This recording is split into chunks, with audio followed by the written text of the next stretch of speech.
everyone's got a smartphone these days. Mm-hmm. So, and obviously you've got the website, which is the desktop website, and then you've got a mobile website. Yep. Um, so, how do you solve? So, how does your technology solve the problem, and how easy is it to put in place? Yeah, that's what intrigued me to come and join this thing and Yep. build it. The technology that the team has built is super differentiated.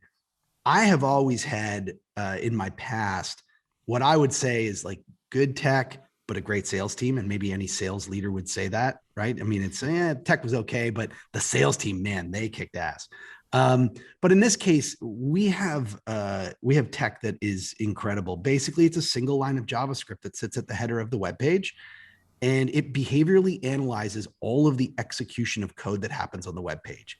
And so, as you know, when a web page loads, like a whole bunch of things load with that code. And especially if you've got ads on your website, there's a lot of code that loads that you don't own. Mm. So what's crazy is you own your website, but someone else holds the keys to what code executes on your website without your control, without your permission.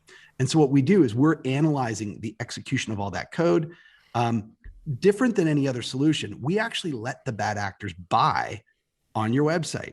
We thought that the only way to solve this problem was to create a financial disincentive for the bad actor. So the only way to do that is actually let them buy the ad. And because the ad isn't malicious, the little image is not malicious. Usually what they're doing is they're stealing a McDonald's ad or a Burger King ad or American Express or something like that. And they're, repositioning that onto the website.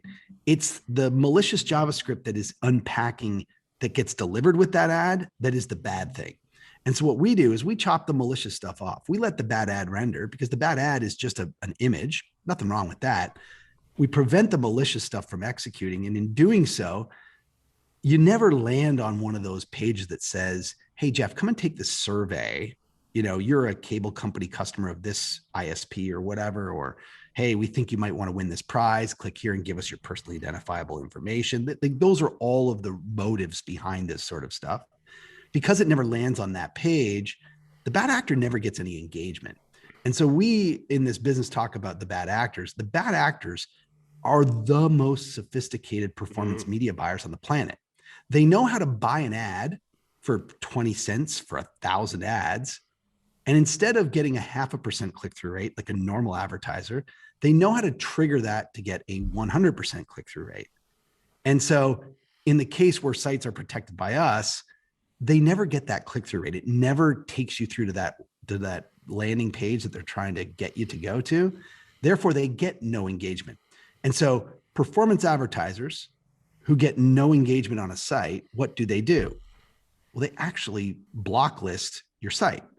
So they stop attacking your site. And that's really the secret behind what we do, is that because we make it unprofitable for the bad actors, they literally take their money to sites that are not protected by clean up.